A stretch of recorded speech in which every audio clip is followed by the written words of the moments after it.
चोरैलू, कौने फूलवा से खुशबू मंगैलू,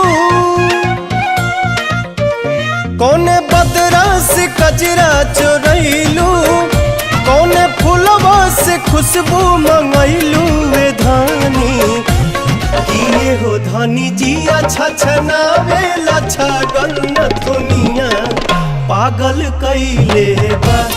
किए हो धानी जी अच्छा छनावे लच्छा गल दुनिया पागल कैले बा।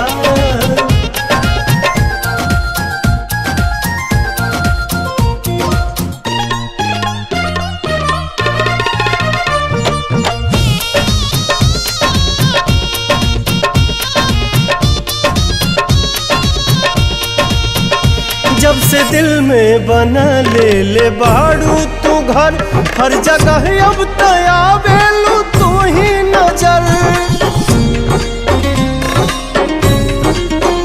नैना चित चोर ऐसन असर कर गइल, तब से आवाज दिल ही दीवाना भइल।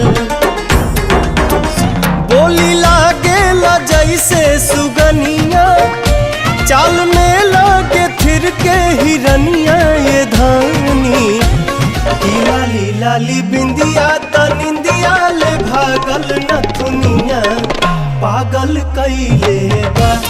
किए हो धानी जी अच्छा छनावे लच्छा गल न दुनिया पागल कैले बा।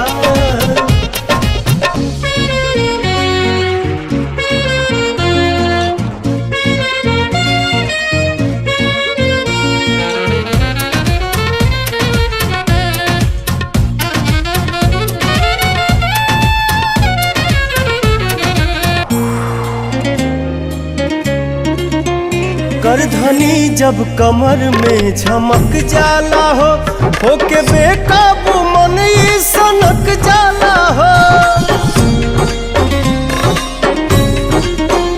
हर अदा हर कला से सहेजल हऊ, हमरा लारानी धरती पे भेजल हऊ। इमारत के भगवान गढ़ले, कोनो कमी कसर नहीं छोड़ले। ये धानी का जानी कितना मेटेरियल वाला गल न दुनिया पागल कैले बा। किए हो धानी जी अच्छा